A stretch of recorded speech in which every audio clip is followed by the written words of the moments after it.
Statistically speaking, more than 57% of you, our viewers, might be watching this video in the company of your beloved pet. People in the Star Wars galaxy were no different. If anything, with all the different worlds teeming with exotic life, the pet trade in Star Wars was filled with cute, cuddly, and sometimes deadly creatures that people domesticated and kept as companions. In this video, we'll be talking about the most popular species of pet that you could own in Star Wars. Since there are dozens of unique animals, we'll be skipping over the mundane pets like Lando Calrissian's dog or that one Ewok's pet iguana. We'll also be passing over any lunatic that befriended a single member of a murderous feral species, as they weren't really common pets. For the purposes of this video, we've classified these creatures into categories that resemble IRL pets, but as these are alien species, they don't always fit neatly into a category. With that disclaimer out of the way, here are the galaxy's most popular pet companions. It should come as no surprise that, even in a galaxy far, far away, the most popular types of pets were canine or feline in nature. Of all the good boys in the galaxy, 11 stand out the most. The first canine companions we'll look at were the Anubis, a lupine pack predator native to Tatooine. Much like wolves, they relied on both hunting and scavenging for food and would go for anything smaller than themselves. They grew up to 2.7 meters in length and could weigh between 20 and 40 kilos. The fur across their bodies grew in dark grey and black stripes with tufts along the spine, and long tufted fails helped them maintain balance as their hind legs were smaller than their front legs. They also had a pronounced lower jaw that ended in a chin tusk they relied on to crunch strong skeletons. Over the years, Anubis were imported off Tatooine and found popularity on other worlds, sometimes serving as pets, sometimes as guard dogs, sometimes as fighters. On their homeworld, they were domesticated by the Tusken Raiders, who kept Anubis as companions and guard dogs. Similarly lupine were the Howlers of Peridea, which we saw in Ahsoka. These furry creatures were tamed and ridden by the natives of the planet and were clearly intelligent enough to learn and respond to explicit commands.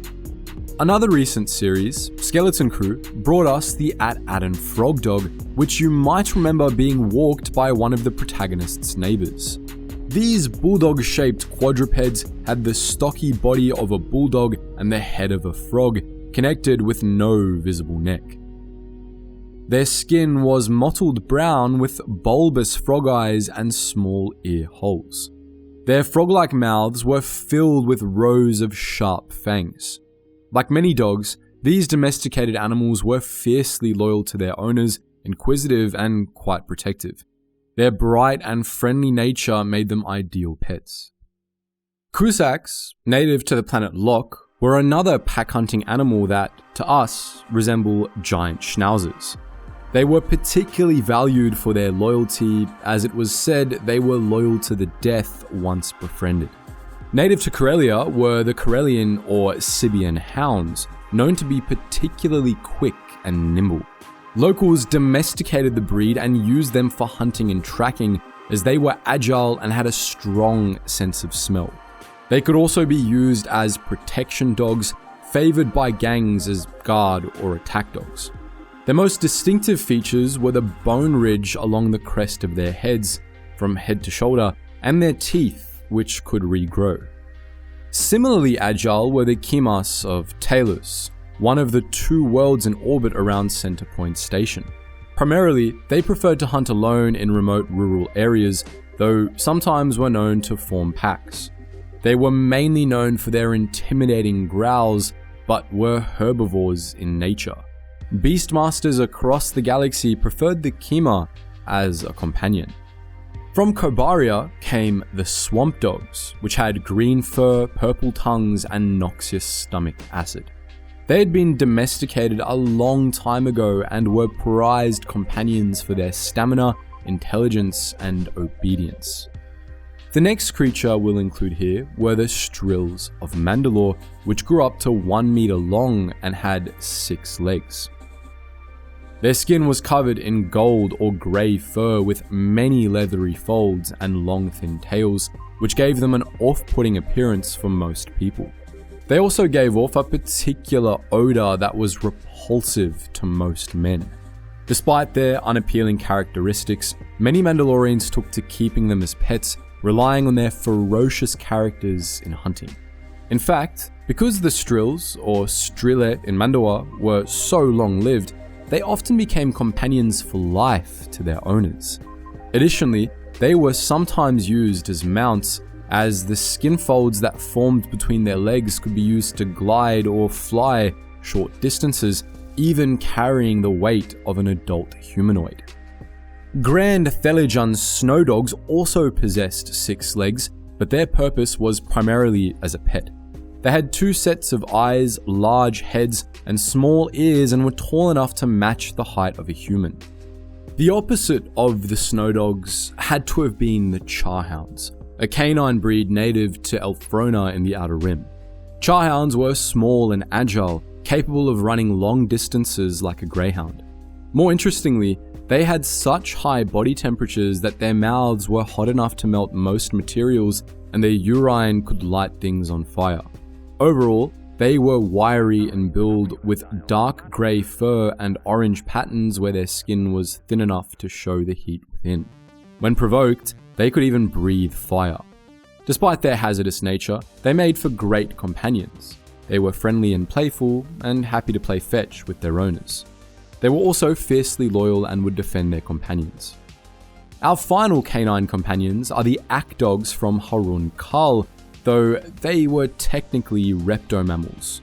The nomadic peoples of Harun Kal had domesticated the ack-dogs a long time ago, relying on them for personal protection and livestock guardian duty.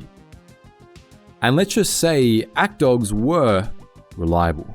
Not only were they force sensitive, but they also had lightsaber-resistant scaly hides, armored tails just as long as their bodies, huge claws and fangs to rip flesh apart, and sauroid eyes.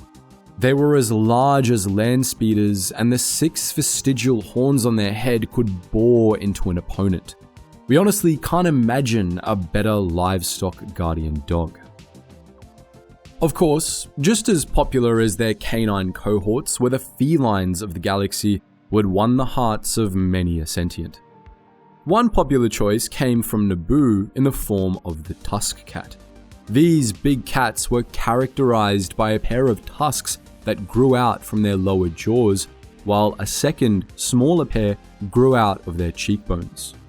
They were furry, ranging from grey to almost red. They ran fast and seamlessly over terrain with long, muscular tails that provided balance. Although they were fierce predators, they could be easily domesticated as cubs, and the result was an animal companion that was incredibly loyal and protective of children. These domesticated cats were regularly used as mounts, military patrol and police vehicles, ceremonial beasts, and even shepherds.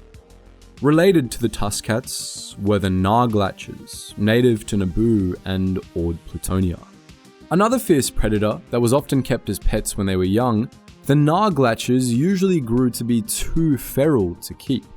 The native Tals of Ord Plutonia, however, had found ways to domesticate them and use them as mounts. Following the trend of big cat predators kept as pets, we have the Nexu. There's no better way to describe these cats other than terrifying. They had leonine bodies measuring up to 4.5 meters in length, with manes made of sharp quills, 4 eyes that gave them infrared vision, and gaping maws with many rows of needle-sharp teeth and long claws. Even their tail was forked and shaped like a whip. They had a reputation for being extremely agile and hard to kill, which made them excellent fighters. Despite how feral they sounded, Nexu could be tamed, and many were used in gladiatorial fights. Another deadly predator turned pet was the bramble lynx, a big cat native to the planet Dathomir where every species of fauna wanted to kill you. These cats started small before growing to their full size, and the native Night Sisters kept them as pets. A trained bramble lynx was capable of ripping enemies apart, protecting their owner, and killing on command, which honestly checks out. Targons, on the other hand, made for more acceptable pets in the greater galaxy. These were giant cats with thick fur, tufted ears and tails, and 4 eyes similar to a nexu. Despite being predators themselves, they had low-level empathetic abilities which made them bond to their owners. Finally, looking at some less murderous kitties, we have the rib cats from Nar Shaddaa. These feline companions were skinny with long, pointed ears and 6 legs. They came primarily in shades of brown with gold, black, or brown eyes. Rib cats had been domesticated long ago and were mainly kept as pets, capable of forming pack bonds with their owners. Then there were the pittons, small feline creatures that came in a variety of colors. These little guys were often kept as pets, but were also employed as pest control in areas droids couldn't work in. The bearded Jax, meanwhile, was native to Endor and was a rare herbivorous feline. They got their name from the small beard protruding from their chins, while other notable traits were their pointed ears and long, tufted tail. For their striking appearance, they were very popular as pets. People across the galaxy even downloaded their images into data cubes and kept them as holo pets. And finally, we have the undisputably most popular feline pet in the galaxy, the Tuca. Tucas were considered adorable by many sentients, with large heads and ears, fluffy tails, and smaller bodies. Loth-cats were one variety of Tuca, and they found home on many a lap across the galaxy. Moving on from the ever-popular cats and dogs, avian creatures were another popular type of pet in the Star Wars universe. 2 such animals were the convorees of Waska and the Kiros birds of Kiros. Although they were different species, they were remarkably similar in all but their plumage. Convorees had yellow feathers with round heads, large eyes, and long tails. Kiros birds were very tame and gentle, which made them extremely popular pets. From Corellia came the carrion spat, a flightless bird with no wings or upper appendages, similar to our world's kiwi birds. They were predatory creatures with razor-sharp beaks and long legs, and although they were mostly bald, they grew feathers from their upper pelvic area. They were domesticated and used as mounts all over the galaxy, even seeing use in the military thanks to their ability to cover uneven ground quickly. Nekos, a bipedal species of bird native to Kobo, were also commonly domesticated and used as mounts. They were very intelligent and social creatures, which made training them and keeping them in stables very easy.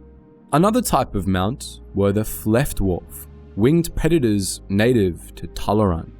The Wind Raiders, natives of the planet, relied on these creatures for war mounts. Finally, we have the Mukas. These small creatures had a mixture of avian and mammalian characteristics, such as avian beaks and tails, clawed feet, but also possessing 4 ears and a mixture of fur and feathers. They were very easy to domesticate and made for excellent pets. Now, no list of domesticated animals would be complete without the various beasts of burden used across the galaxy that were often both tool and loving companion. A surprising number of these are native to Tatooine, so we'll start by looking at them as a group. First, we have the Gerber, a shaggy-haired cameloid kept primarily for their milk and meat. They could also double as mounts. Next were the Dewbacks, a species of large, smooth-skinned reptiles native to the Dune Sea. Their scaly hides that came in a variety of colors contained a special type of melanin that deflected the glare of the twin suns, preserving vital fluids and allowing the creatures to endure days of intense heat and no water. Thanks to their evolutionary adaptation to the desert and their docile nature, they were commonly used as reliable mounts to traverse the sands of the planet. Then, of course, we had the banthas, perhaps the most famous of all Tattoonian mammals. These large, hairy mammals resembled a humped Highland cow with sharp spiral horns. They were social herd animals and had been domesticated millennia ago by the Tuscan raiders. Although many species planet-side and off-world used the banthas for everything from their wool to their meat to their milk, their relationship with the Tuscans was special. Young Tuscans bonded to their banthas and remained bonded for life, to the point where, if a Tuscan perished, their mounts usually followed. If the bantha died first, its remains were laid to rest with great respect. Finally, we have the Eopes, a cameloid herbivore with long legs. Although stubborn and bad-tempered, they were reliable beasts of burden and had been domesticated by the locals to serve as mounts. Moving away from Tatooine, an interesting creature was the Kaibok of Kashyyyk. A strange mix of bipedal goat and horse, these tall creatures could run up to 90 kilometers an hour and defend their family units with their horns. The Wookiees domesticated them as a symbol of power, and across the galaxy, they were used as reliable mounts. Even more reliable, however, was the Tauntaun, a bipedal reptile mammal from Hoth. There were over 15 species of Tauntaun, each having evolved to fit a slightly different environment. Their bodies were covered in scaly skin and fur, which provided excellent insulation alongside the stores of blubber underneath. They had developed many different ways to thrive on Hoth, including wide webbed feet, chambered lungs, and a digestive system that turned their waste into skin oil. Their excellent navigational skills made them into perfect mounts for ice planets, and they were used as both mounts and patrol vehicles. There were always other options, of course, such as the Bordox, a vaguely horse-like creature native to Endor that the Ewoks preferred as pack animals. The Hapabors, on the other hand, resembled huge, flat pig hippos with wide, flat noses, 4 eyes, and thick grey skin that resisted the sun. They were fairly docile and were used either to haul loads or search for tubers. The Kupar were distant cousins of the Tauntaun, and they looked the part. They tended to be more brightly coloured, but they weren't nearly as smart as their Hoth relatives. Despite this, they were still domesticated and used as mounts. Lastly, we have the Kadu of Naboo, which were primarily used by the Gungans. These Reptavians held special meaning to the native Gungans, as it was believed that only by taming one would you be considered a true adult. Their sharp sense of smell and hearing combined with their agility and endurance made them a great choice for a mount, especially given their ability to move swiftly in water. Another common category of pets across the galaxy were those that could be classified as rodents, like the Godonian ground weevils of Tennu or the thumpers of Yavin. These critters tended to be cute and cuddly, which made them popular pets. To start off, there were the Sheffy, a small, grey-furred creature that resembled a mole rat. Then there were the Squalls, small, leporine creatures of Chandrila. Much like rabbits, they had long ears and a hopping gait, and loved being around non-predatory species. Domesticated squalls loved their owners and would complain within 12 hours of being left alone. They had voracious appetites and loved begging for food, which was usually successful because most sentient beings found them irresistibly adorable. They were incredibly popular as pets in the core worlds, especially among young girls or given as gifts between lovers during romantic festivals.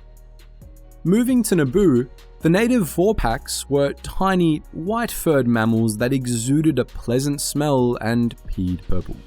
They also had 6 legs and sharp rodent teeth. Native Nabooians kept them as pets, though there were still wild populations.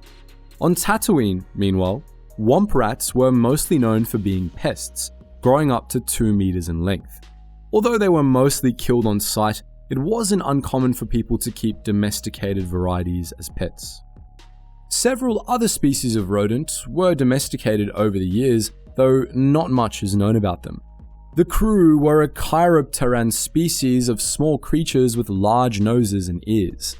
They had brown skin, black eyes, and jagged leathery wings with pointy little teeth that stuck out of their mouths. Their tails were long for their sizes, and each foot ended in 2 toes. Kibbins had 4 legs and large eyes that let them see over a great distance.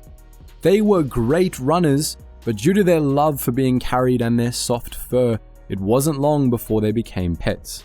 The Derni were another leporine species that made for popular pets. In their natural habitat, they lived underground on Salonia, navigating the dark underground tunnels with sonic radar that allowed them to see even without eyes. The last rodent we'll look at were the Hornigorns, which were furry winged creatures with multiple stomachs. They had a frightening appearance with glowing red eyes and stubby tails. Despite being aggressive, people found that useful for pest control and kept them as pets. Although much fewer primate species had been domesticated, there were still some that were extremely popular. The first were the Momongs, also known as Trandoshan monkeys. These little apes were colourful and preyed on convories, which we mentioned above. Gundarks, native to Vangor, were also sometimes kept as pets, although these were far scarier. Reaching up to 2.5 meters tall, with 4 strong arms and ears as large as their head, they were used in fighting rings. Another popular pet was the Eriadu Veermok. Not to be confused with the Veermok, which were terrifying, the Eriadu variety were much smaller and far more social. Having adapted to living on the planet's dry plateaus, they were sleek-skinned and small. When it came to lizards as pets, there were some surprising discrepancies.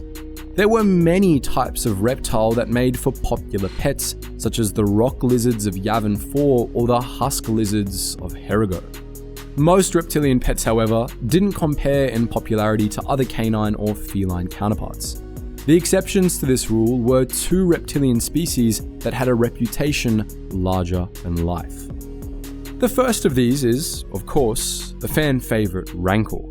Native to Dathomir, these giant reptomammals had a reputation for being one of the most ferocious creatures in the galaxy. Despite their raw power and carnivorous nature, they could be domesticated with care. The witches of Dathomir used them as mounts, and many crime lords kept them as pets or as entertainment by way of pit fighters. That said, of course, the average galactic citizen couldn't own a Rancor even if they wanted to. Instead, the title of most widespread reptilian pet fell to the massiff. These reptilian hunters were native to desert worlds such as Tatooine and Geonosis. They had 4 legs and an alligator-like head with long spikes that extended out of their backs and armored hides. They had excellent night vision and extreme bite force and were overall a dangerous predator. That said, they were domesticated for guard duty and sentry tasks by Tusken raiders and off-worlders.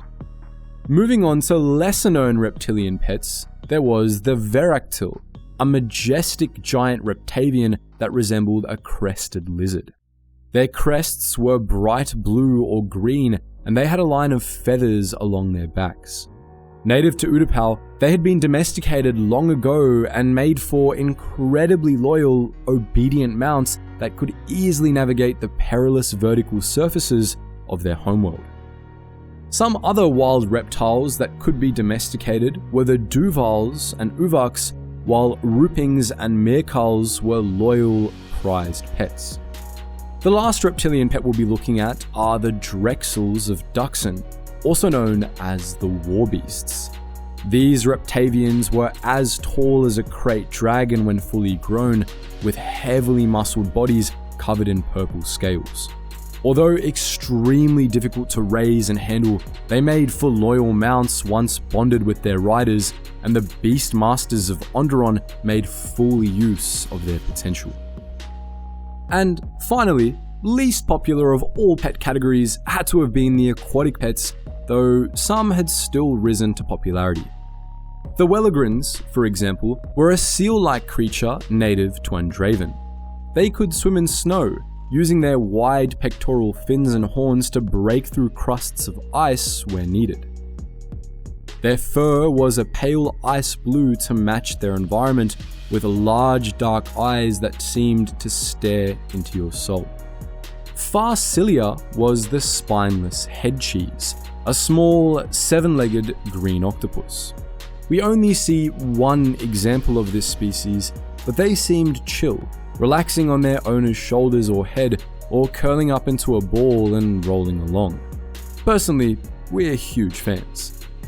Then there were the porgs, as seen in the sequels. These sea-dwelling beakless birds looked like a penguin that had all survival tools stripped away. Small, ovoid, with stubby wings and waddly feet, they were surprisingly agile while running. They loved playing in the water and exploring new things, particularly if those objects were shiny. This made them quite amusing to keep as pets, as they were fascinated with many man-made objects and could inspect them for hours. As a final fun fact, a group of porgs was called a murder. And there you have it. We hope you enjoyed this foray into a lesser explored area of Star Wars. As always, we've enjoyed delving deeper into a bit of world building often overlooked, but this is just one facet of many. What obscure Star Wars question do you want answered next? Feel free to let us know all that and more in the comment section below, and as always guys, thank you so much for watching, and I hope to see you in the next video.